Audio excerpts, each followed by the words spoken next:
UFO disclosure. Are governments hiding the truth? In recent years, governments have admitted that, yes, UFOs are real. But what aren't they telling us? Is full disclosure finally happening, or just a distraction? What has been disclosed? For decades, the topic of UFOs was dismissed, relegated to science fiction, fringe theories, or conspiracy talk. But that changed dramatically in the 2020s. In April 2020, the U.S. Department of Defense took an unprecedented step. It officially released 3 declassified Navy videos capturing what they referred to as unidentified aerial phenomena, UAPs. These clips, nicknamed FLIR-1, Gimbal, and Go Fast, showed fast-moving airborne objects captured by infrared targeting cameras from fighter jets. The footage wasn't new. It had been leaked years earlier and published by outlets like the New York Times. But this time, the Pentagon confirmed the videos were authentic and the objects seen remained unidentified. More importantly, they acknowledged that these UAPs exhibited flight characteristics that defied known physics, accelerating, maneuvering, and hovering in ways current human technology can't replicate. Then, in June 2021, a watershed moment arrived. The Office of the Director of National Intelligence, ODNI, released a 9-page preliminary report on UAPs, as requested by Congress. The report examined 144 military UAP encounters between 2004 and 2021. The results? Only one of those sightings could be confidently explained. The other 143 remain unresolved. The report stated that many of these objects demonstrated unusual flight behavior, sudden acceleration, no visible propulsion systems, transitioning between air and water, extended loitering in restricted military airspace. In other words, whatever these things are, they're not behaving like conventional aircraft. Even more striking, the report made clear that UAPs may pose a national security threat, especially when they appear near sensitive military operations, nuclear facilities, or restricted airspace. This official shift in tone marked a new chapter in U.S. government engagement with the phenomenon. U.S. Navy pilots, Pentagon officials, and even senators like Marco Rubio and Kirsten Gillibrand began to speak openly about UAPs, not as jokes, but as legitimate subjects of inquiry. What was once ridiculed is now a matter of serious defense concern. In late 2021, the Pentagon created a new task force, the All-Domain Anomaly Resolution Office, AARO, tasked with investigating UAPs not just in the air, but across multiple domains, including underwater and space. This expanded the investigation beyond traditional UFO sightings, acknowledging that some phenomena may be transmedium, moving seamlessly between different environments. For the first time in modern history, transparency around unidentified aerial encounters has become a national issue, backed by legislation, budgets, and bipartisan interest. The question is no longer, do they exist? It's, what are they? Us? And who or what is behind them? Whistleblowers and leaked files. For years, the idea that the U.S. government might be hiding evidence of alien technology was the stuff of tabloids and conspiracy theorists. But in recent years, a number of high-profile whistleblowers, some with impressive credentials, have stepped forward to challenge that notion. It began decades ago with figures like Bob Lazar, who in 1989 claimed he worked at a secret facility known as S4 near Area 51. Lazar said he was tasked with reverse engineering alien spacecraft and described gravity-manipulating engines powered by a then-unknown element, Element 115. At the time, scientists hadn't even synthesized the element. Years later, Moscovium, Element 115, became real, but still unstable in lab conditions. Lazar's claims were widely dismissed due to a lack of verifiable employment records.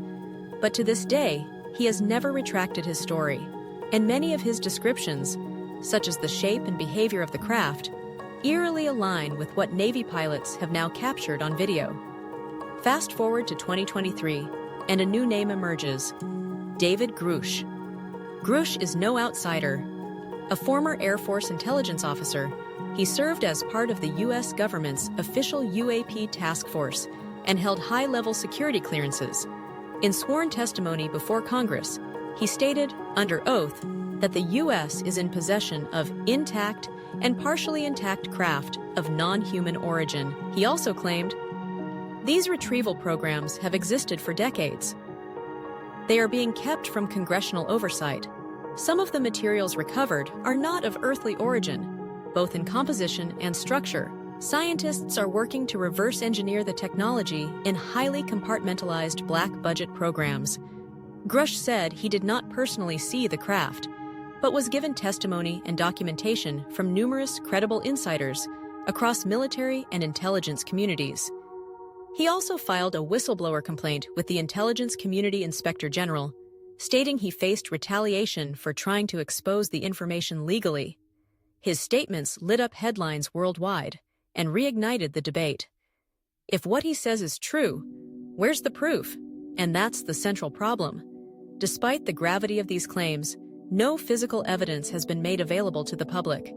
No recovered materials, no photos of the alleged craft, no technical analysis released for peer review. Why not? There are several possible explanations. Extreme classification. If true, the retrieval programs may be buried under Special Access Programs, SAPs, so secretive that even Congress can't easily penetrate them. National security concerns.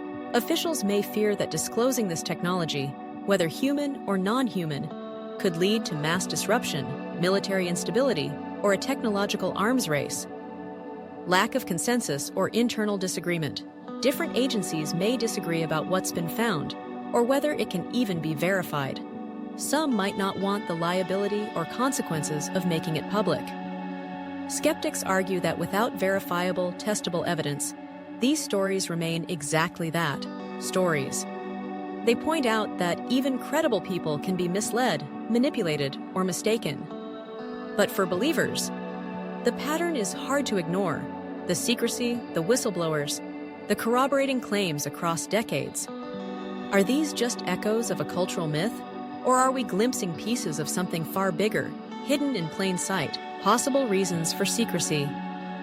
So if what whistleblowers say is true, if governments really do have non-human craft, advanced materials, or even biological evidence, then why keep it a secret? There are several plausible answers, and each one says more about us than about the phenomena themselves. National security first and foremost, secrecy is the default language of defense. If the U.S. or any other country possesses advanced technology, especially of unknown origin, admitting it could expose vulnerabilities or invite foreign interference.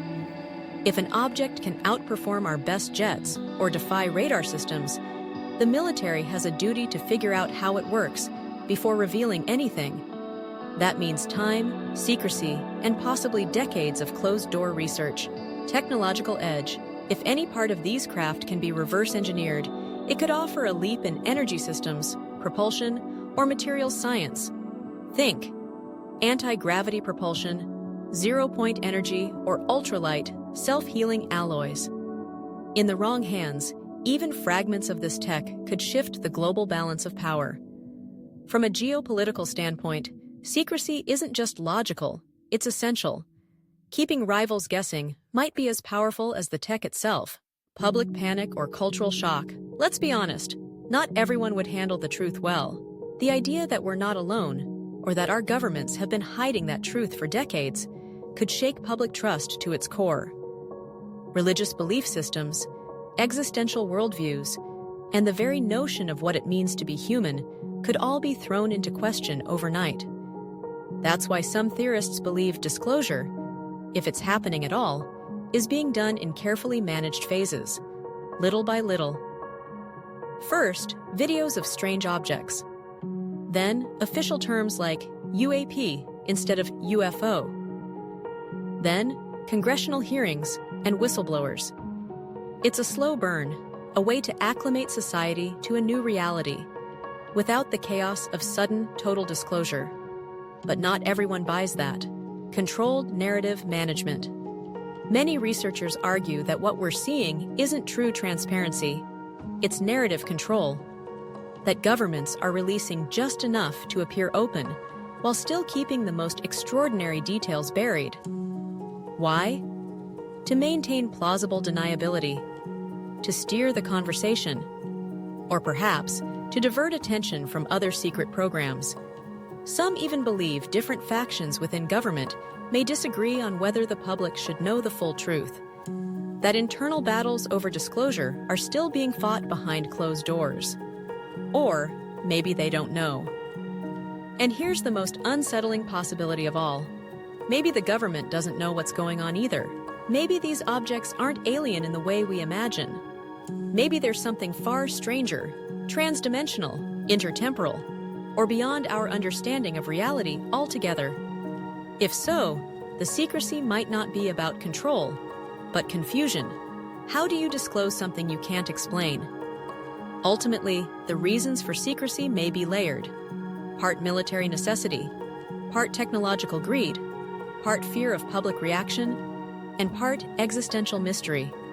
But until the full story comes out, if it ever does, we're left with fragments, leaked videos, vague statements, whistleblowers with no hard proof, and the lingering feeling that something bigger is just out of reach, waiting. So, are we finally learning the truth, or just the version they want us to believe? With official videos, congressional hearings, and whistleblowers stepping into the spotlight, the narrative around UFOs, or UAPs, has shifted from ridicule to reality. No longer are sightings dismissed as weather balloons or hallucinations. Now, they're treated as national security concerns, technological mysteries, and possibly even signs of non-human intelligence. And yet, we still don't have all the answers. We don't know what these objects are. We don't know where they come from. We don't know who or what is behind them. What we do know is this: the conversation has changed, the stigma is fading, and the sky is no longer silent. What was once whispered is now on the record. What was once theory is now policy. What was once fiction is now open file. But disclosure, if it's happening, isn't a dramatic unveiling. It's a slow drip. Information released in fragments, press conferences, and footnotes, each drop raising more questions than it answers. Are we being prepared for something bigger, or simply being managed, piece by piece? The truth may still be out there, but at least now, we're finally asking the right questions. If you want to stay ahead of the truth, subscribe to the channel, because when it comes to UFOs, UAPs, and whatever's flying just beyond our reach, we've only just begun.